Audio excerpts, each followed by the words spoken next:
அதிமுக பாஜக கூட்டணி மிகவும் ஸ்ட்ராங்காக இருக்கிறது. இதை எந்த சக்தியாலும் உடைக்க முடியாது என பாஜக எம்எல்ஏ வானதி சீனிவாசன் பேட்டியளித்துள்ளார். எமர்ஜென்சி இன்றோடு 50 ஆண்டுகளை நிறைவு செய்கிறது. இன்று இருக்கக்கூடிய இளைய சமுதாயத்திற்கு எமர்ஜென்சியின் உடைய நெருக்கடியான காலகட்டத்தில் எப்படி இந்திய ஜனநாயகம் இருந்தது என்பது பற்றி எல்லாம் எடுத்து சொல்வதற்காக பாஜக சார்பில் கோவை பீளமேடு பகுதியில் உள்ள பாஜக அலுவலகத்தில் கண்காட்சி மற்றும் கருத்தரங்கு நடைபெற்றது. இதில் கலந்து கொண்ட பாஜக தேசிய மகளிர் அணி தலைவரும் கோவை தெற்கு சட்டமன்ற உறுப்பினருமான வானதி சீனிவாசன் செய்தியாளர்களை சந்தித்தார். அப்போது பேசிய அவர், அதிமுக பாஜக கூட்டணி மிகவும் ஸ்ட்ராங்காக இருக்கிறது. இதை எந்தவித சக்தியாலும் உடைக்க முடியாது. மீண்டும் தமிழகத்தில் தேசிய ஜனநாயக கூட்டணி ஆட்சி அமைக்கும் என்று கூறினார். ஒவ்வொரு கட்சிக்கும் ஒரு கொள்கை இருக்கிறது, சித்தாந்தம் இருக்கிறது. அவரவர் அந்தந்த சித்தாந்தத்தில் தெளிவாக இருக்கிறார்கள்.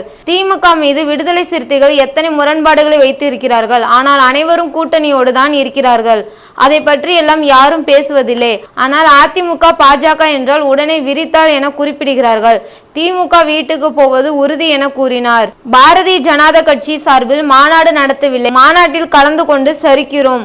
அனைத்து கட்சிகளுக்கும் இந்து முன்னணி அழைப்பு கொடுத்தார்கள். அதுபோன்றுதான் நாங்களும் அதில் பங்கு பெற்றோம். அதில் அவர்களுடைய கருத்துக்களை பகிர்வதில் அவரவரின் விருப்பம். அதை நாங்கள் மதிக்கிறோம். ஆனால் அதே சமயம் இந்து முன்னணியின் கொள்கையை சொல்வதற்கு அவர்களுக்கு உரிமை உண்டு.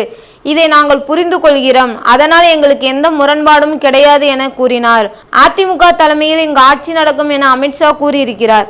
நிச்சயம் கூட்டணி ஆட்சி நடைபெறும் என கூறினார். நடிகர் ஸ்ரீகாந்த் கைது செய்யப்பட்டது குறித்த கேள்விக்கு தமிழகத்தில் போதை கலாச்சாரம் தலை தூக்கி இருக்கிறது. இன்றைய இளைஞர்கள் அதன் பிடியில் சிக்கி தவித்துக் கொண்டு இருக்கிறார்கள். அனைவருக்குமே அதை பற்றிய கவலை இருக்கிறது. அரசாங்கமும் அதற்கான விழிப்புணர்வை கொடுத்து கொண்டே இருக்கிறார்கள்.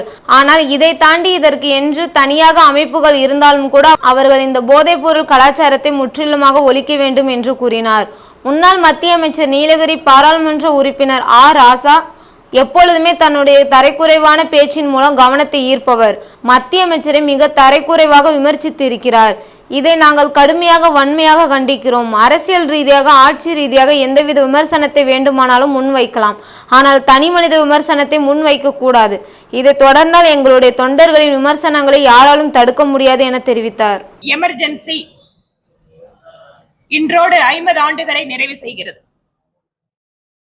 இன்று இருக்கக்கூடிய இளைய சமுதாயத்திற்கு எமர்ஜென்சியினுடைய தீமைகள், அதனால் விளைந்த விளைவுகள், எப்படி ஒரு நெருக்கடியான இருண்ட காலகட்டத்தில் இந்திய ஜனநாயகம் இருந்தது என்பதை பற்றியெல்லாம் எடுத்துச் சொல்வதற்காக பாரதிய ஜனதா கட்சியின் சார்பில் இன்று நாடு முழுவதும் பத்திரிகையாளர்கள் சந்திப்பும், அதையொட்டி கண்காட்சி, கருத்தரங்கம் போன்ற நிகழ்வுகளும் ஏற்பாடு செய்யப்பட்டிருக்கிறது.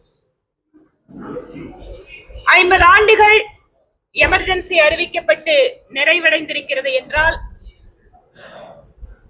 எமர்ஜென்சி அமல்படுத்தப்பட்ட காலத்தில் இந்த நாட்டினுடைய அரசியலமைப்பு சட்டம் என்பது முழுமையாக செயலிழந்த காலகட்டமாக அது இருந்தது. அரசியலமைப்பு சட்டம் நம்முடைய இந்திய நாட்டிற்கு ஒரு ஜீவ நாடியாக இருப்பது. இன்று பல்வேறு அமைப்புகள் மக்களை காப்பதற்காக நம்ம கிட்ட இருக்கு.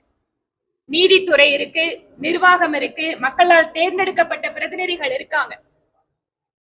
இதில் யாருக்கு உயர்ந்தபட்ச அதிகாரம் என்கின்ற அந்த போட்டி அவ்வப்போது நாட்டில் எழும். மக்களால தேர்ந்தெடுக்கப்பட்டவர்களா, நீதித்துறையா அப்படின்னு. ஆனால் இந்த 3 விதமான முக்கியமான தூண்களோடு சேர்த்து, பத்திரிகை சுதந்திரத்தோடு சேர்த்து, அத்தனை உரிமைகளுக்கும் அடிப்படையாக இருப்பது, அத்தனையும் விட உயர்வாக இருப்பது என்பது இந்த நாட்டினுடைய அரசியலமைப்பு சட்டம். இந்த அரசியலமைப்பு சட்டத்தினுடைய பல்வேறு முக்கியமான